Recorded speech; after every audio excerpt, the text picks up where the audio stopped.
I will invite Dr. Ritika Chacharia. You know her since yesterday, and she will be speaking on allergic bronchopulmonary aspergillosis. So you can start now, please. Thank you. Thank you, sir.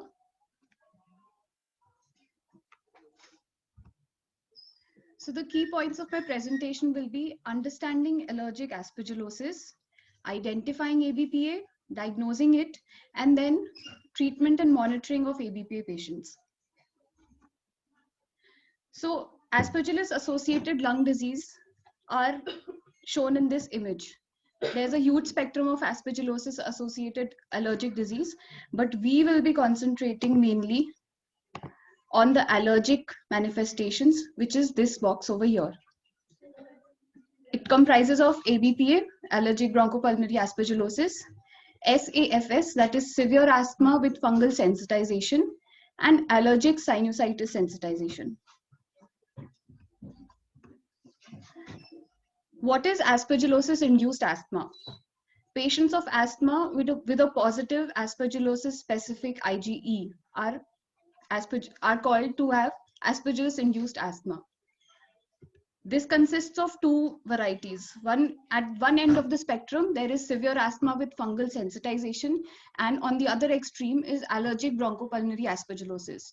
Now, I know that these words sound very confusing, and that's why I'm here to simplify these terms for you. SAFS is Aspergillus fumigatus sensitization seen in patients with poorly controlled severe asthma. They have no mucoid impaction or bronchiectasis or no radiological features of ABPA, and it is seen mainly in severe asthma patients. Whereas ABPA is a hypersensitivity response following Aspergillus sensitization. It can be seen in mild, moderate, severe asthma patients, not necessarily only severe asthma patients, and it has some classical radiological features. So this is, in a nutshell, difference between SAFS, which is on one end of the extreme of the spectrum, and ABPA. What is the diagnostic criteria of SAFS? So this terminology, severe asthma with fungal sensitization, was coined very recently in 2005-2006, where all patients who did not fit into the criteria of ABPA but had Aspergillus sensitization were clubbed into this category. So these are children with poorly controlled, children or adults with poorly controlled severe asthma with evidence of Aspergillus sensitization, either a SPT positivity or a blood specific IgE which was raised, but the total IgE is less than 1000. Let's start with a case. I had an 8-year-old boy who was known case of asthma on high dose ICS plus LABA since last 4 years.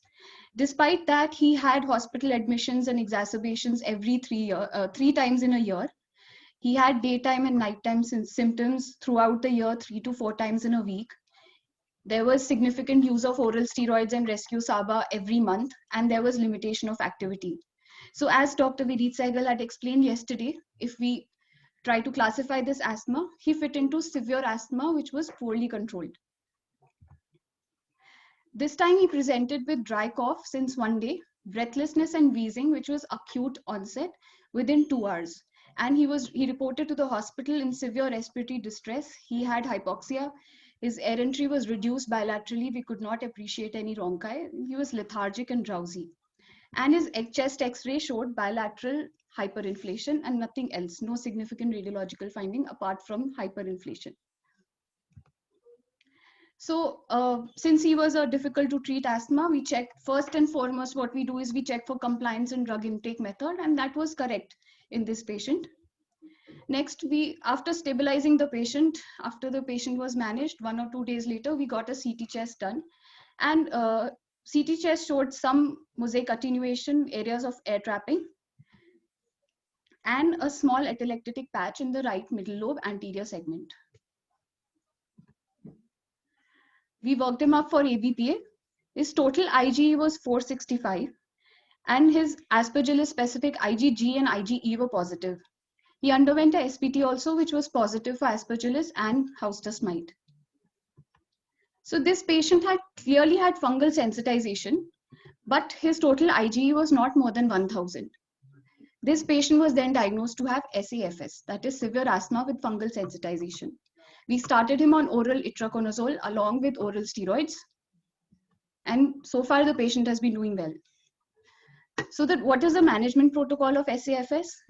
Treatment with antifungals as add-on therapy to oral steroids has shown to have better asthma quality of life scores and improved asthma control, reduced hospital visits in children with SAFS. The concept behind this is that in patients of asthma who are sensitized to aspergillus, they have some viable AF in their airways, and therefore oral itraconazole helps. Now let's come to the main topic, and that is the other end of the spectrum, allergic bronchopulmonary aspergillosis. There is fungal sensitization, and following that, there is a Th2 mediated hypersensitivity response, which leads to clinical signs and symptoms and radiological features. This is ABPA. It is caused by fungi, most commonly Aspergillus fumigatus, but there are other fungi which are responsible, like Candida, Stemphyllin, and Helminthosporium species. It mainly affects immunocompetent yet susceptible individuals with asthma or cystic fibrosis. Slavin et al. Reported the first pediatric case of ABPA in 1970. Since then, there have only been few case series or case reports of ABPA, but no dedicated pediatric study on ABPA patients.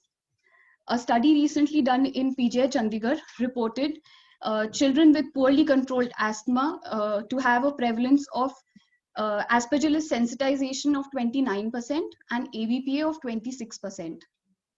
Another study done in AIIMS in 2014, which was done on CF patients, showed ABPA to be 18.2, ABPA affected 18.2% of children of CF. So clearly, the prevalence of ABPA is not very low. It is high, it is just underreported. When we discuss the pathogenesis of ABPA, it is important that we keep some host factors, agent factors, and environmental factors in mind. Individuals with asthma or CF have epithelial dysfunction and impaired airway defenses. They are more prone to develop this sensitization.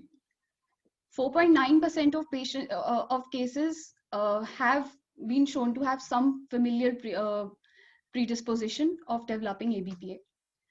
Mutations in CF, the CFTR gene mutations, are also predisposed the patient to have more sensitization to AF because they have a changed immunomodulatory response. There are several studies on this. I have given references. Agent factors, the most important agent is Aspergillus fumigatus, which is a saprophytic fungus. It has spores of 2 to 5 microns in size, which is very tiny, and they are highly potent. They can remain viable in the airway for a very long period of time. It can grow at 37 degrees Celsius, so our human body is a perfect breeding ground for Aspergillus fumigatus. Coming to environmental factors, poor hygiene, any basements, damp areas where molds are there on the wall, these areas are more likely to harbor Aspergillus spores. Why does it affect patients of CF? CF patients inherently have impaired mucociliary clearance and they have ongoing airway inflammation all the time. This, along with the atopy, leads to fungal sensitization and increased survival and growth of Aspergillus in the airway.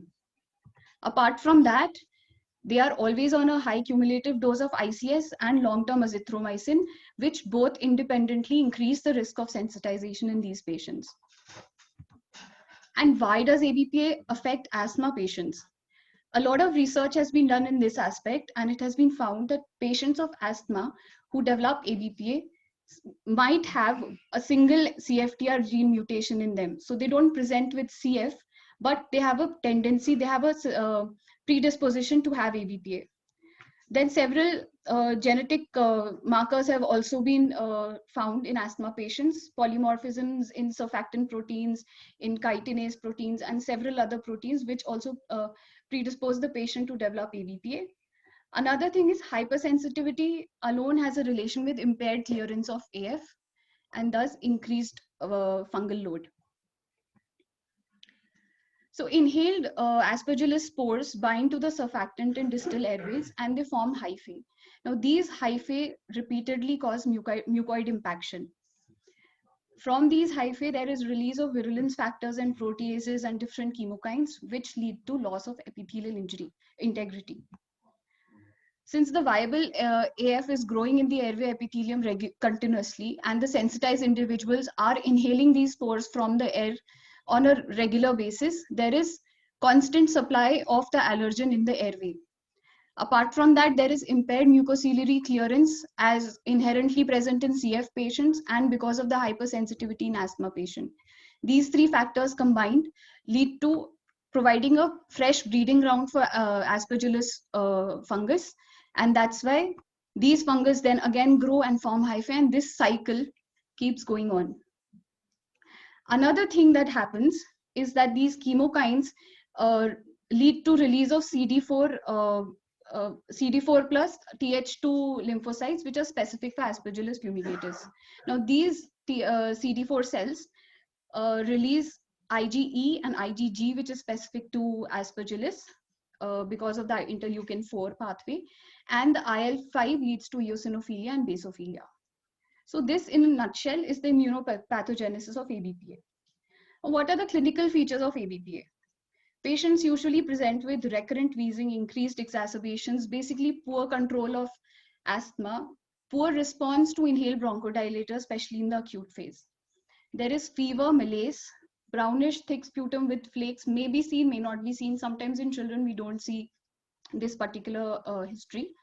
There can be digital clubbing and wheeze with crackles and bronchial breath sounds, which is, if you have an asthma patient who has some bronchial breath sounds and crackles, you should think of ABPA along with asthma.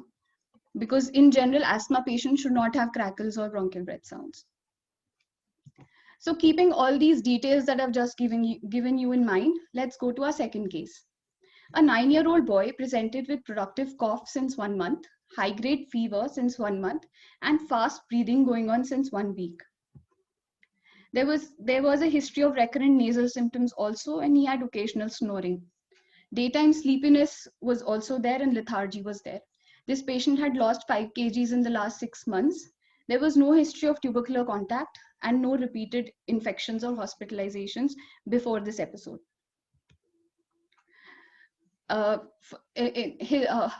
His asthma history says that since last 2 years, he had repeated episodes of cough, breathlessness, which were relieved on taking SABAs. Family history of asthma and AR was strongly positive.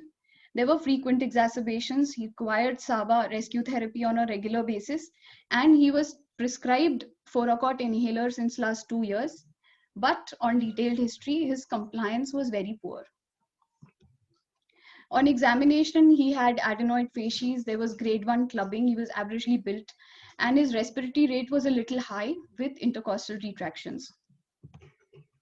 On respiratory system examination, he had bronchial breathing in right inframammary and infrascapular area. This was his X-ray. Now on his X-ray, on the right side, there was a collapse. There was a consolidated area with some cavitation. And on the left side, we could see a small line over here, which is kind of a tramline shadow, which is typical of ABPA. He underwent a CT scan, which showed significant central bronchiectasis. All these airways are dilated with thickening of the bronchial walls. If you can see, there was a dense collapse consolidation. And if you see clearly over here, the bronchial walls are markedly thickened. So the differential diagnosis at this point, what we kept was, we know it is a severely uncontrolled asthma. Now we had to rule out tuberculosis since the patient had lost weight, lethargy, the onset of the disease was such. Second was ABPA, severely uncontrolled asthma with these kind of symptoms, some clubbing, we have to rule out ABPA. And third, what we kept in mind was cystic fibrosis. Since this patient was looking more like a ABPA patient, we had to keep CF also in our mind.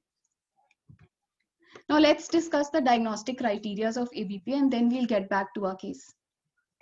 So Rosenberg and Patterson came with the first criteria in 1977 describing ABPA in adults. And then for more than 20 years, there was no revision of this criteria, and Greenberg came with another criteria. Even this was an adult criteria. After 10 years of that, Agarwal et al. In PGI Chandigarh came with a new criteria of ABPA, which was again modified in 2016 by the Isham group. But despite these 4 revisions, there was no pediatric specific criteria. What is the criteria according to the Isham working group? A patient with predisposing conditions like asthma or CF, in adults, COPD and post-TB cavitary disease also, but in pediatric, mainly we consider asthma and CF. With these 2 obligatory criteria, a total serum IgE of more than 1000 and evidence of fungal sensitization in the form of a positive skin prick test or a serum specific IgE more than 0.35. In the presence of these 2 features, there were 3 supportive evidences, which was eosinophilia more than 500, raised IgG specific to Aspergillus fumigatus, and radiological features consistent with ABPA. If a patient satisfied this criteria, he was labeled as ABPA. What are the radiological features in ABPA? There are some transient features and there are some permanent changes. So transient features are those that are visible at the time of acute exacerbation, which may or may not be there after treatment. Perihilar infiltrates, air fluid levels, massive consolidations, glove finger or tramline shadows that I had shown in the X-ray, and lobar or segmental collapses. Permanent changes are those that are there that have developed in the airway are going to remain permanently. So central bronchiectasis, ring shadows representing dilated bronchi, pulmonary fibrosis, and cavitations are some of the permanent changes. These are changes on X-ray. Coming to CT findings, there are some bronchial abnormalities. Bronchiectasis usually central with a signet ring or a string of pearl appearance. The signet ring appearance is when the dilated airway is bigger in size and the adjacent pulmonary artery is smaller in size. So you see a ring with a small dot, which is the pulmonary artery. It looks like a engagement ring. Dilated bronchi, bronchial wall thickening, parallel line opacities, and high attenuation mucus plugs.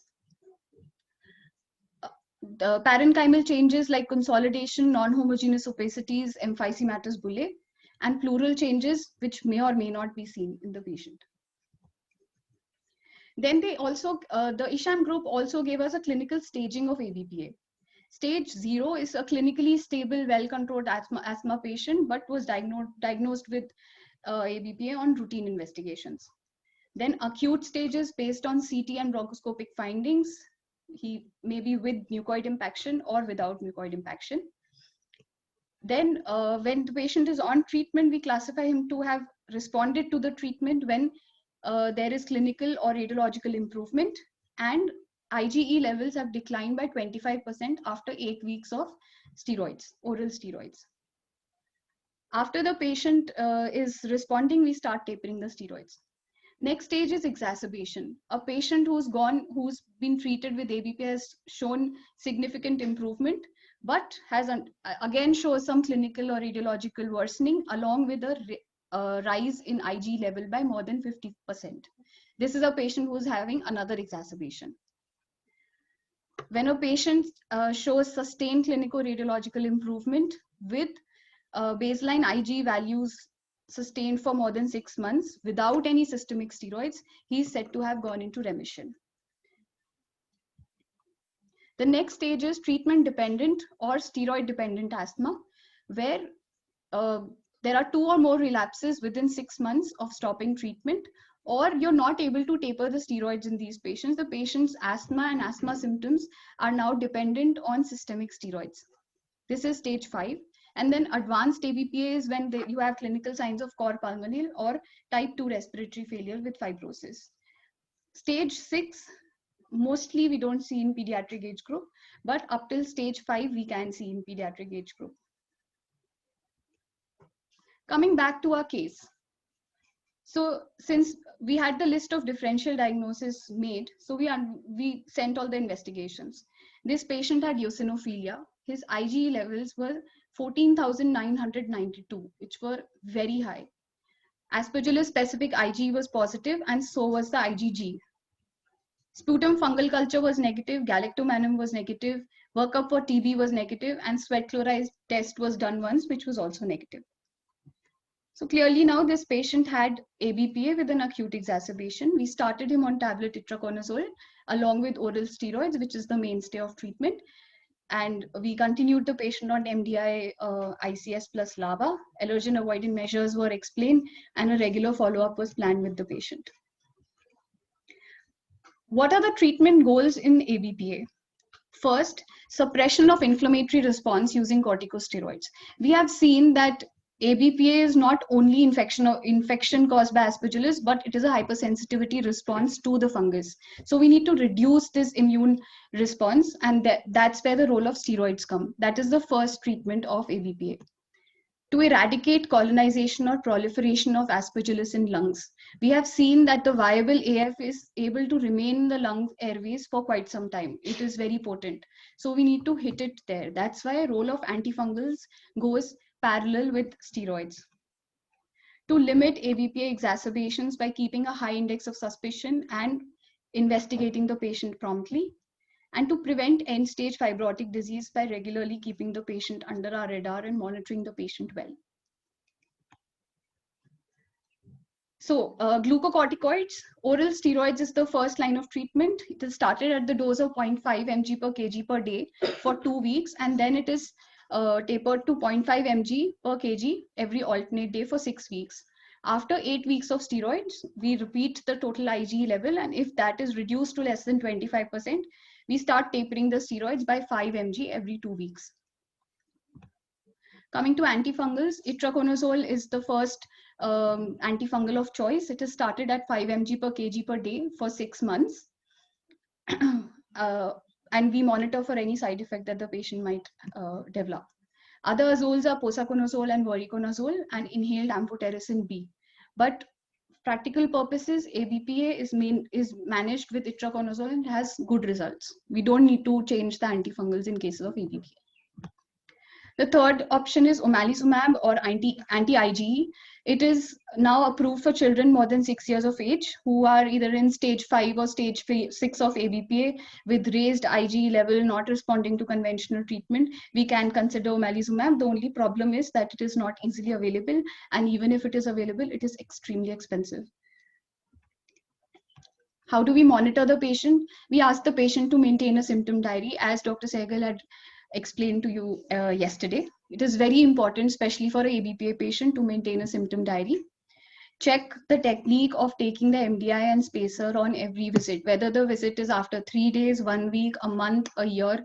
We have to check the technique of taking the MDIs on every visit. We repeat serum IgE levels after 8 weeks, and then we see if there is any, if the reduction is there. And then we monitor, once the patient has gone into remission, we monitor IgE levels every year to look for any exacerbations. And chest X-ray is done at 3 months to look for resolution of radiological shadows, or as and when required, if it is required earlier, patient comes with worsening, you can repeat an X-ray and check. Otherwise, if the patient is doing well, and annually an X-ray should also be done to look for any new changes. Let's come to the last case. 9-year-old girl presented with fever since 3 weeks, cough since 5 months, and significant weight loss. She had history of repeated episodes of cough and breathlessness more in the night, which was relieved by taking Savas. There was a family history of asthma. She was prescribed a budesonide rotahaler, but since last 3 years, she was supposed to take it, but the compliance was questionable. The drug delivery was questionable since she was taking a rotahaler most of the time. Compared to a rotahaler and a spacer, we all know that spacer is a better drug delivery device. And she had frequent exacerbations where she used to go to the emergency room, take Sabas and get back home, never got admitted for them. So 5 months ago when her cough started, she went to some hospital and she got some investigations done. She had eosinophilia, neutrophilia. Sputum culture was positive for Pseudomonas aeruginosa.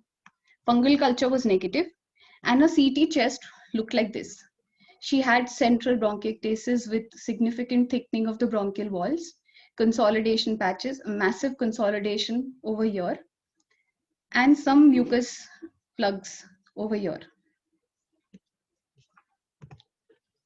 She was started on peptides for the Pseudomonas. Bronchoscopy was done over there. BAL was also positive for Pseudomonas, and IV antibiotics was still given. But these investigations were also sent, but the patient did not follow up with these investigations. Her IgG was positive.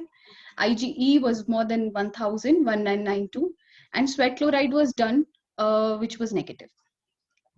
After this patient came to us with history of 5 months of cough and a month of fever. She had high-grade fever, she had tachycardia, tachypnea, some amount of hypoxia, and bilateral bronchi with coarse crepitations and bronchial breathing, mainly in the right intrascapular area. The X-ray done at our place was showing some consolidation, a cavitation over here. And if you look closely, we can see some dilated airways over here.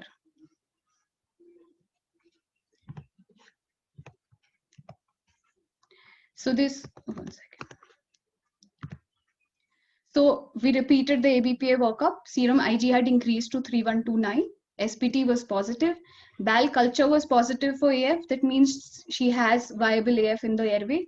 Galactomannan was positive, was negative, sorry. CT chest and PNS was done, which showed a consolidation in the right posterior segment lower lobe. Some mucus plugging over here. And you can see thickened bronchial walls with some central bronchiectasis over here and cavitations. We also did a CT PNS in this patient, major thickening of the maxillary sinuses, sphenoid sinuses, and the ethmoid sinuses. So she had pansinusitis as well. So this patient was then diagnosed to have ABPA with allergic aspergillus sinusitis, which is the third disease in the allergic aspergillosis category. For the Pseudomonas, she was given injection ceftazidime as per the sensitivity pattern. Oflox was continued for 8 weeks, and she was started on tobramycin nebulization since she was assumed to have Pseudomonas colonization going on for 5-6 months. For ABPA, she was started on itraconazole and steroids. Her MDI, she was explained MDI and spacer, her rotahaler was stopped, and she was put on a ICS plus LABA combination instead of just ICS. Allergen avoidance was explained to her. On follow-up, she was followed after a week to look for any increase or decrease of symptoms, and then every 15 days. At 8 weeks, total Ig showed some reduction, so we tapered the steroids and they were gradually stopped over the next 3 months. Antifungals were stopped after 6 months, and tobramycin inhalations were also stopped after 6 months after she had two negative sputum cultures. So this is how we monitor and follow up a patient of ABPA till that patient goes into remission. And once the patient is in remission, we keep him on regular follow-up as we do in any asthma patient, but we repeat his IgE and chest X-ray every year to look for any worsening. So what are the take-home messages? ABPA is common in children, but it is highly underreported because most of the time we don't end up suspecting it. So suspect ABPA in any patient who has difficult to treat asthma or mild or moderate asthma with poor compliance. Rule out asthma and CF, not only asthma, but also cystic fibrosis, since the prevalence is 18.2% in the Indian population, in the North Indian population. Treatment is easy, but long. Therefore, you have to be consistent with the patient. You have to be emotionally available for the patient, physically available for the patient.